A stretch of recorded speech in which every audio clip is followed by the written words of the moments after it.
In this video I will be showcasing 8 different titles I've played during the Steam Next Fest experience. Steam Next Fest was essentially a celebration and opportunity to try out many new titles hitting the storefront in the coming months or next year. Hundreds of different demos were launched, and because I'm a grown adult with responsibilities that has to make the most out of his regular 24 hours, I only got to examine 8. However, those 8 turn out to be potential smash hits if done right for the most part. And if not, have some unique aspect about them that elevates them from other games I've seen on here. Some of the games still have the demos available, some not, but I'll leave all Steam pages in the description. It's like Love, Death and Robots, but for video game demos. Yeah, not the greatest analogy, I know.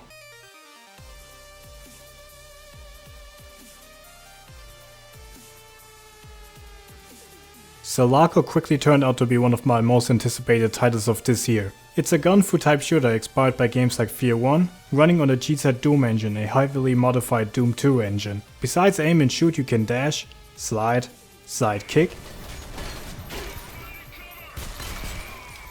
But it doesn't mean it's a fast run and gun shooter. In fact, you'll have to hunker down and crouch behind cover every now and then, and lose as little health as possible.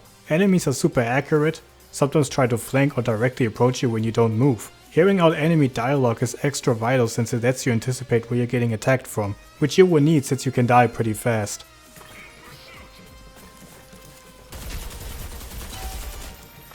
The map design is pretty in-depth and open-ended.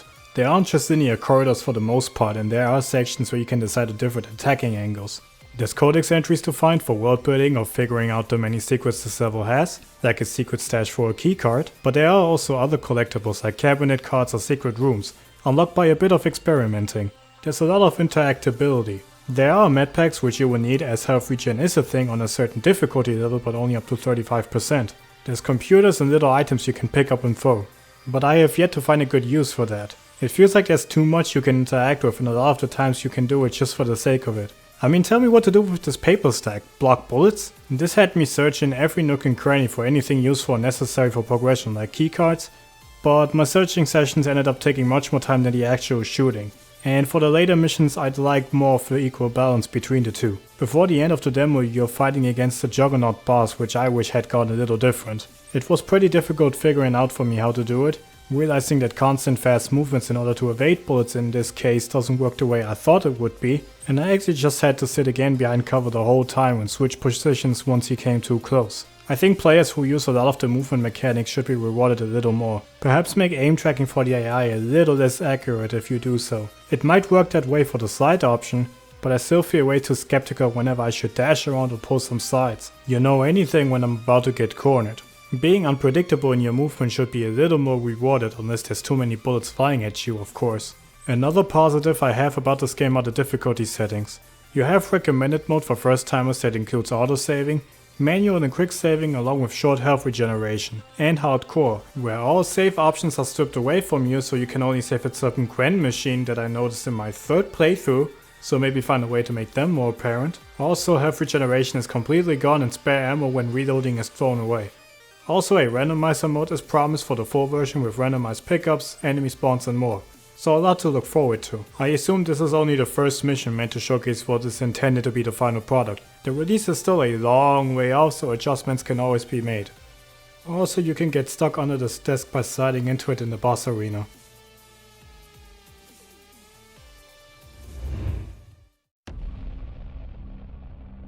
Another gun-fu shooter I've had my eyes on for 2 years now is Trepang 2. Taking even more inspiration from Fear than Selaco, down to the dark art direction, slight horror elements and real-life setting, you play as a prisoner whose supernatural powers are as of now unexplained. You can slow down time instead of ADS, you can cloak and go in stealth, but you also possess super strength that lets you grab any enemy, use them as a shield or prime them with a grenade. The explosion effects look so fucking cool. You can slide kick, this is the third time I've said this now since the Severed Steel review, but also dual wield various weapons, including the spaz straddles, which make for some of the coolest pump reload animations I've ever seen probably.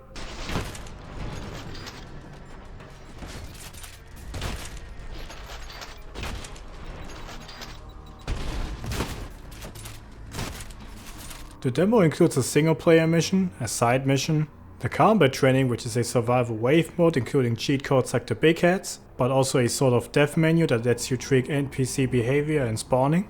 And also a hub where to start the missions from or customize your view hands with. Doesn't make much of a visible difference though. The combat loop is pretty fun and the bullet traces and gore effects appearing in slow-mo look very impressive. I'm intrigued on what the final product will be and I hope it will arrive sooner than later. It has been a while after all.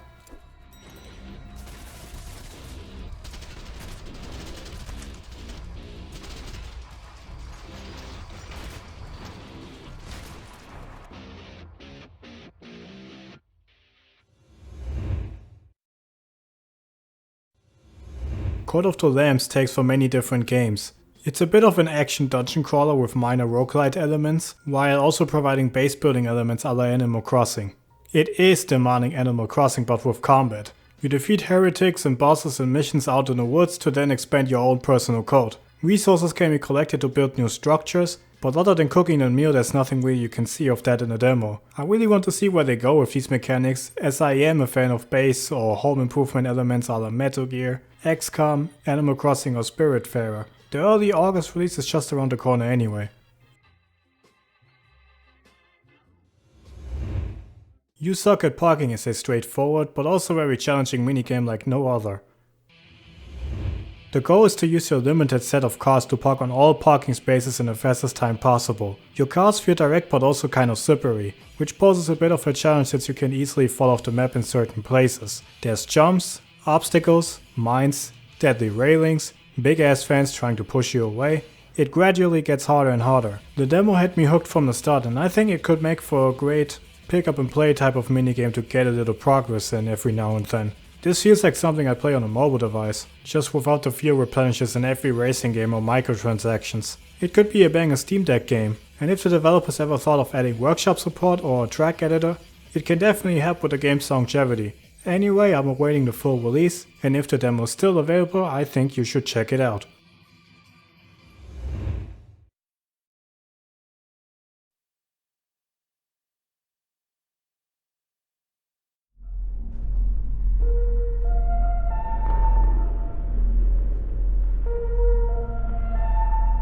SIGNALIS is intriguing from its presentation and gameplay alone. It's a clear homage to classic horror titles, primarily Resident Evil. You will have to fix camera perspective, the open nature of level design, the inventory management, the information and items to collect, examining items for clues and also the logic puzzles.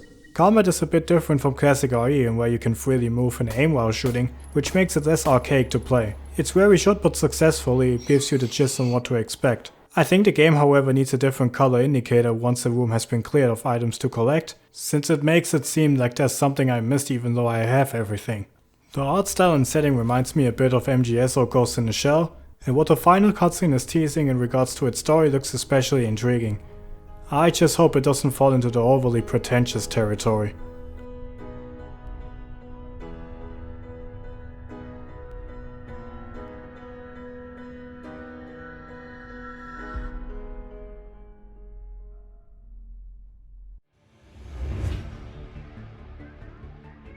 Deadlink is a new roguelite shooter in a futuristic cyberpunk setting. You start with a set of 2 weapons in your loadout, clear certain areas then move on to the next one, grabbing certain upgrades, XP or weapon mods or other stuff. Alongside your guns you also got a grappling hook that temporarily stuns your targeted enemy and makes them more vulnerable, a scramble stun option and multiple grenades. You need to be careful as you barely carry any ammo which has to be refilled from flying orbs all over the map. The abilities also have to replenish and different enemy types take over priority. Also there's the implant system that gives you an active and or passive status effect to your weapons. Those can be attached to certain actions you trigger in the game. So you could say this status effect should trigger whenever I use the grappling hook or whenever I destroy one of these orbs. There's much more strategic thinking to it than I initially thought, which was a bit of a rewiring process for me who knows that movement shooters usually aren't as methodical as this. I have to admit that I don't understand it quite fully, however I would like to see what the developer does with the final build, so it's still on my wishlist.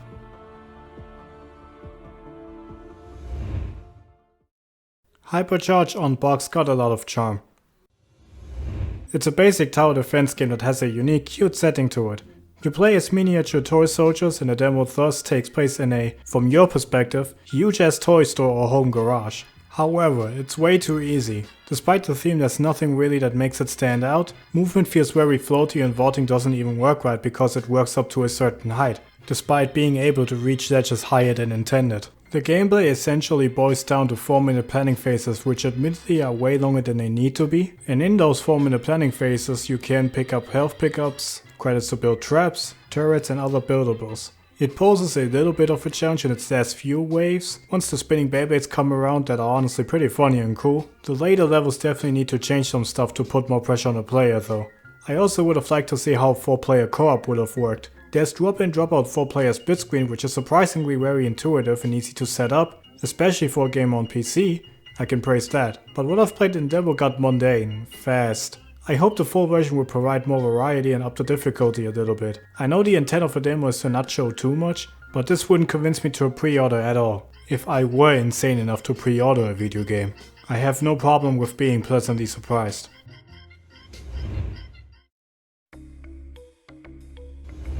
This title captivated me from its art direction alone, showcasing highly colorful backgrounds mixed with a fusion of traditional and sci-fi environments, which date up as Taro Punk. Brought to you by the developer who pissed off the entire Chinese government due to a Winnie Pooh comparison, comes Nine Souls, a 2D action platform in where you play as this white fox whose background and motives, other than his little brother apparently almost being sacrificed, are pretty much unknown. Combat feels like a mix of Dead Cells with a hint of Sekiro in its deflect system. Deflecting perfectly allows you to deploy a Fu card, basically a spiritual C4 charge used on an enemy you deflected on or everyone around him. Most of them get insta-killed while armored types just take some damage. The game definitely is no walk in the park and keeps you on your toes as attacks, while telegraphed can come swift if not attentive, and lose you a good chunk of health.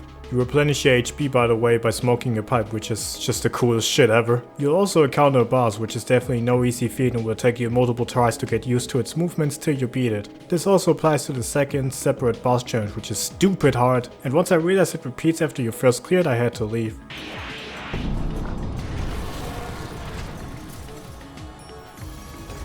Oh hell fucking no, you cannot be serious.